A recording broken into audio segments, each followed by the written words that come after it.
যারা গরু কিনবেন, এই কথাটা এই জন্য বলার প্রয়োজন যেহেতু এখন গরু কেনার সময় কোরবানির পশু আপনি সংগ্রহ করবেন, কিন্তু নীতি হলো দুইটা, হালাল হতে হবে, উত্তম হতে হবে।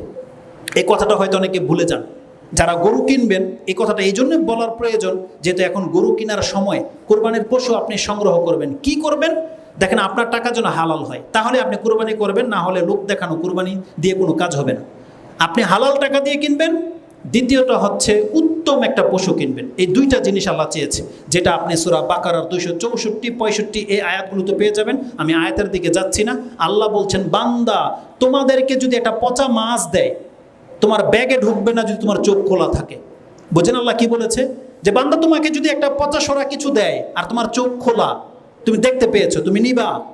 আর একটা ছিঁড়া টাকা আমরা নিতে চাই না দেখার পরে, কিন্তু লুকিয়ে তো অনেক ভাড়া টাকা চলে আসে, আসে না? পচা মাছও চলে আসে, কিন্তু আল্লাহ বলছেন বান্দা দেখে নেওয়ার পরে তুমি এটা গ্রহণ করবা। তাহলে তুমি বান্দা যখন দেখে নেওয়ার পরে এটা গ্রহণ করবা না, তাহলে আল্লাহ সুবহানাহু ওয়া তাআলা সম্পর্কে তোমার এত মন্দ ধারণা কেন? আল্লাহ কি চোখ বন্ধ করে আছে? আল্লাহ বলছেন বান্দা আমি সব কিছু দেখতে পাই। যখন আল্লাহ দেখতে পাচ্ছে, তাহলে আল্লাহকে আপনি এত অল্প মূল্যের এত তুচ্ছ জিনিসটাকে আল্লাহর কাছে পেশ করেন কিভাবে? আল্লাহ কবুল করবে না। হাবিল আর কাবিলের ঘটনাতে কি আছে জানেন? কি করেছে? হাবিল একটা দুম্বা কোরবানি করেছিল আর কাবিল শস্য দানা কোরবানি করেছিল। এর জন্য আল্লাহ কবুল করে নাই, এটা কারণ? এটা কারণ নয়, বরং হাবিল তার পশুগুলোর মধ্য থেকে সব থেকে উৎকৃষ্ট মানের একটা পশু আল্লাহর জন্য কোরবানি করেছিল, কিন্তু কাবিল এটা করেনি। কাবিল যদি এক মুঠ শস্য যদি উত্তম কিছু দান করতো, হয়তো কবুল হয়ে যেত। ও একেবারে থার্ড ক্লাসের কিছু পণ্য শস্য আল্লাহর কাছে কোরবানি করেছে, কিন্তু আল্লাহ এটা গ্রহণ করেনি।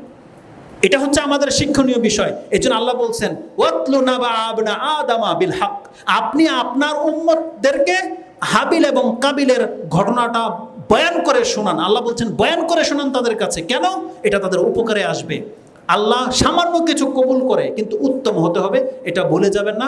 এই জন্যে সর্বশেষ একটা হাদিস শুধু স্মরণ করিয়ে দিই, যে হাদিসটা আমাদেরকে ইঙ্গিত করে দেবে যে কুরবানির পশুর জন্য কোন পশুটা জায়েজ হবে না। এই চারটা বড় বড় রোগ, চারটা বড় বড় ত্রুটি আছে। এই ত্রুটি থাকলে কুরবানি জায়েজ হবে না। হাদিসের দুইটা শব্দ, লা তুজিজি, আরটা হচ্ছে লা তাজুজু, যথেষ্ট হবে না, আরেকটা বর্ণনায় জায়েজ হবে না। কোন পশু? রাসূল সাল্লাল্লাহু বলছেন আরবাউন লা তুজিজিউ, যথেষ্ট হবে না 4 ধরনের রোগ থাকলে, অথবা লা তাজুজু, জায়েজ হবে না, ওটা হচ্ছে যথেষ্ট হবে না, এটা হচ্ছে জায়েজ হবে না। ফি আল আদাহি, কুরবানির ক্ষেত্রে 4টা পশু, সেটা কি? আল আওরাউ আল বাইয়ানু আওয়ারুহা, এমন কানা যেটা স্পষ্ট দেখা যাচ্ছে যে চোখে দেখে না, গরু অন্ধ বা কানা, এক চোখ নাই, এরকমের গরু কুরবানি করা জায়েজ হবে না। যদি কোনো ব্যক্তি হাট থেকে কিনেও এনে ফেলেন রাতের বেলায়, তার মানে দিনের বেলায় জানতে পেরেছেন, আপনার উচিত সেটা বিক্রি করে দেওয়া অথবা এটাকে রেখে দেওয়া। এটাকে কুরবানি করা যাবে না। আপনার সামর্থ্য থাকলে আরেকটা কিনেন অথবা এটাকে বিক্রি করে দিয়ে আরেকটা নিয়ে আসেন, এটা কোনো অবস্থাতে জায়েজ হবে না।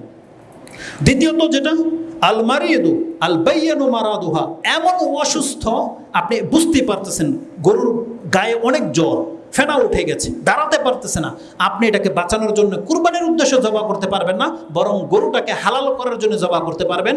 মানে ঈদের আগেই, যখন জানবেন এটা মরে যাবে একটু পরে, তার আগেই জবাই করে নেন যাতে এটা নষ্ট না হয়, কিন্তু কুরবানির জন্য জায়েজ হবে না এমন অসুস্থ গরু।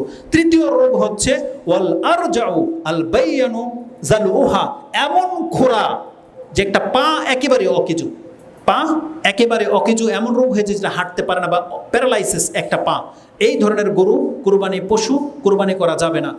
চতুর্থ হচ্ছে ওয়াল কাসীরাতু আল্লাযী লা তুজজি, আরেকটা বর্ণনা আসছে ওয়ালা বিল আজফাই আল্লাতী লা তুনকি, এমন গরু এমন বয়সে পৌঁছে গেছে বা এমন বৃদ্ধ হয়ে গেছে, শুধু চামড়াটা হাড্ডির সাথে লেগে গেছে, ধাক্কিয়ে নিয়ে আসতে হয়।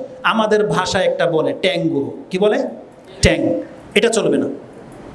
গত বছর বলেছিলাম, যখন রাস্তা দিয়ে আসতেছিলাম কাইক্কার টাইক থেকে, দাঁতে নাই, হাড় হাড্ডি বেরিয়ে গেছে, এমন গরুকে কুরবানির জন্য নিয়ে আসা হচ্ছে।